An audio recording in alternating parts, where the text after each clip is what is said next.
and I'm here with. Renna. And today we're going to talk about a little bit about yourself and your organization. So first, I wanted to ask you a few questions about yourself. So tell me, introduce yourself. So my name's Renna. I'm a trans woman. I've lived in Kalamazoo my whole life.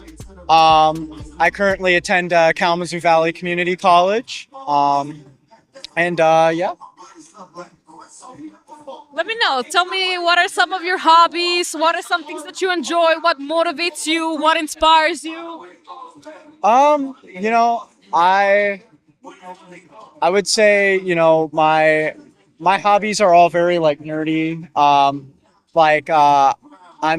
one of my big hobbies is I'm into like trains and model railroading and stuff like that. Something I want to do is I want to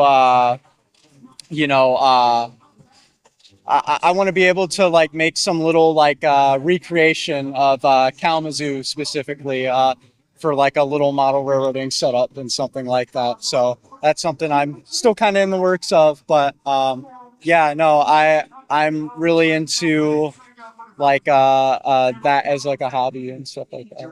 So what is it that about trades that like sparks your interest? Interest in that? I would say what really like sparks my interest in that is just I don't know, it's something that's like very simple. It also like combines a lot of like artistic talents to it, because when you're doing like landscaping and stuff like that with the little models and stuff like that, like they're it takes a lot of like intricate like understandings of how to mix different colors, create shading or wear and weathering on the models. Another thing is just like I think it also like takes a medium too of like understanding kind of like basic electronics too. When you're working on some of the models, they tend to be like if you have to fix a wire or something like that, that gives you like basic soldering techniques, right? So I think it's just really interesting that it brings like kind of two different mediums together and like gets you to interact with both. So what's that something that makes you feel complete? That makes you feel like fulfilled? Just like putting the effort into it and then like seeing it all come together, I think is really like what makes me feel fulfilled with it. And just like knowing that like your time and effort is paying off to make something very beautiful. So who's your idol? Who is that someone that you look up to? Man, I mean, it's hard to pick one. I think a lot of my idols like come from like some of my other interests. Like I'm really into like science fiction. I really like the social commentary that science fiction posits in a lot of media. And so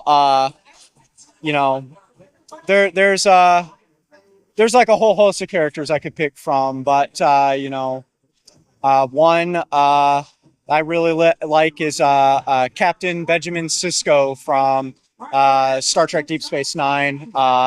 He kind of embodies actionableness, directness, and strength in adversity, right?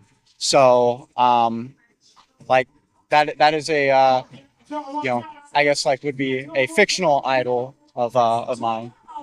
So what's that something you've learned over time that you will absolutely never forget?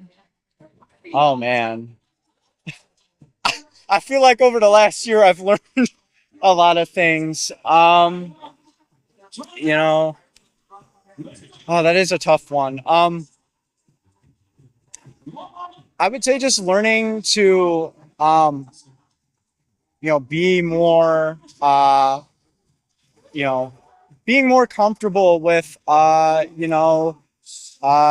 setting boundaries and really building like a more sense of care for yourself, right? I think that's really been like a big theme for me over the last year or so is just really like, standing on business personally, and no matter how like tough things get, don't let it like drag me down. Don't let it like hold me back from uh, you know proceeding with the things that I want to do with my life.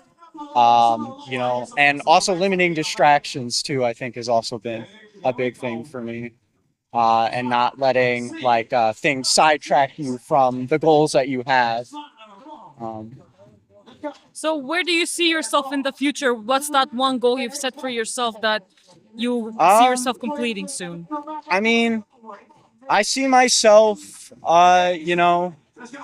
really like kind of taking my roles in the community like more seriously. My, whether that be friendships, whether that be, stuff that I'm doing like for professional work. I really see myself, really moving things forward in a more like intentional way. Um, so I see myself eventually graduating in the next 3 years or so, and really working to what I want to do, which is being involved in government and in political science. So why did you choose political science? What about it spoke to you that you had to Wow, do it? that's a great question. So, um, I think for me, the thing that really like got me involved was really just being around a family environment that was very much working class. Hearing my family's struggles, hearing peer struggles too.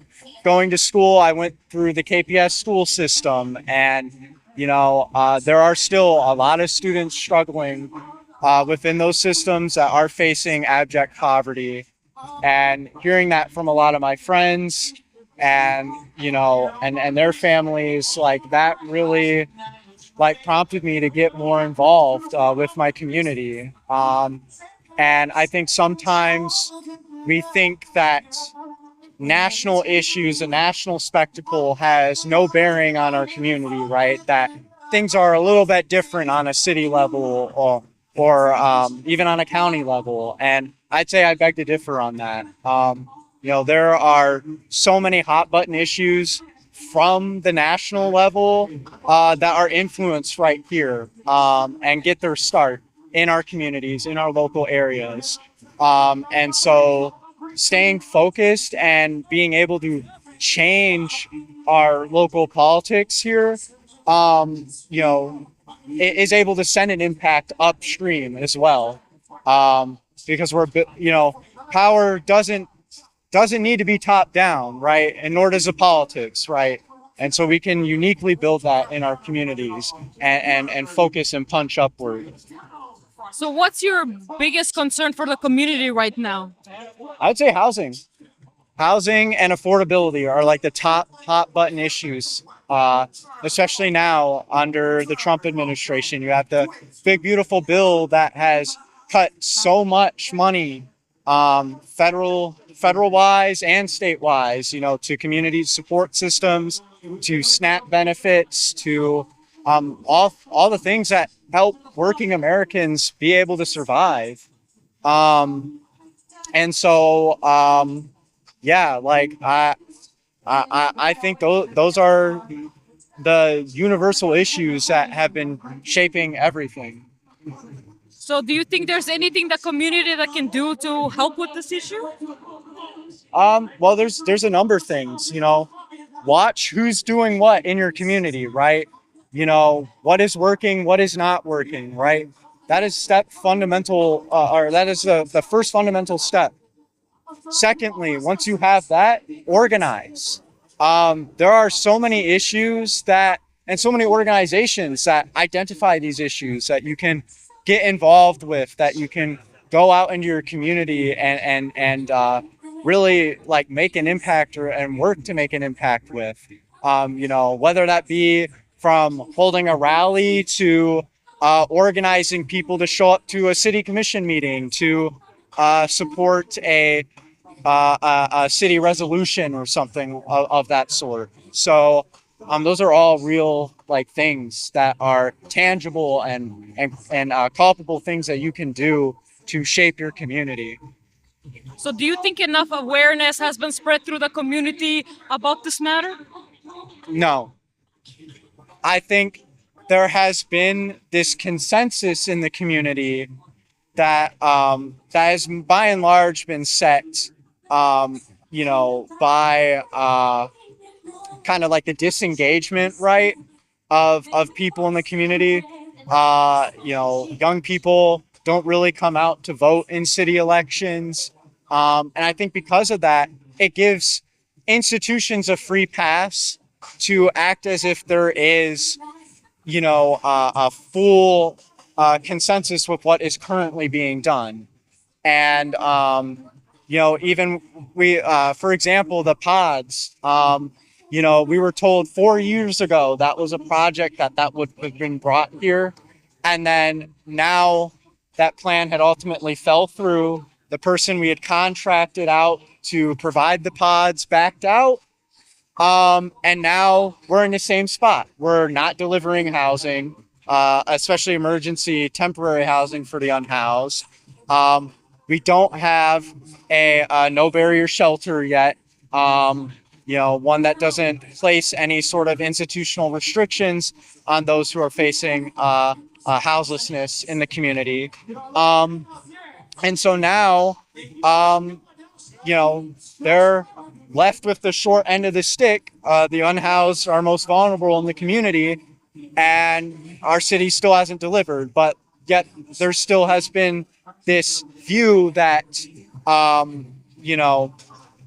that there is complacency amongst the public with what is going on, right? And I think if you actually engage with voters, what you'll find is they feel like nothing is getting done. And so, like, I think that is a core thing that is missing, because I think of that lack of engagement obfuscates what the true sentiments are in the community, that there is a want for actual real change. So on a personal level, how do you help support your community? So by, again, like staying involved in the two or three ways that I just mentioned before, really, being involved with groups that are identifying community needs, that are providing resources to the most vulnerable in our community. There are a whole host of organizations in the area that you can look to for those. There's I know the county Democrats. They have a program through the Young Democrats Committee that on Mondays they go out and provide resources to the most vulnerable in the community. There's other organizations like Southwest Michigan DSA and Kalamazoo Together for the Unhoused. And so those are all great organizations that, if you're looking to do mutual aid work, you can get involved with those. So where do you see yourself going in the future? I see myself continuing to be involved. I see myself, bringing more awareness to these issues and, really trying to, organize and build community on these issues. So that's where I see myself going and continuing to do that work. So what's the one advice you would give to young people watching this? Get out there, get organized, be intentional about it, and also vote. This upcoming cycle is coming up for the city commission. It's November 4th. That is a huge way to be able to let your community know that your voice is here, that it matters, that it means something, and that that you're not going to stand idle while issues and fundamental needs are not met for your fellow neighbors and community members. Thank you for coming out here today to talk to us, and we really appreciate you raising Yep. this awareness, and hopefully this makes a change. Yeah. Thank you so much for your time. You're watching Public Media Network.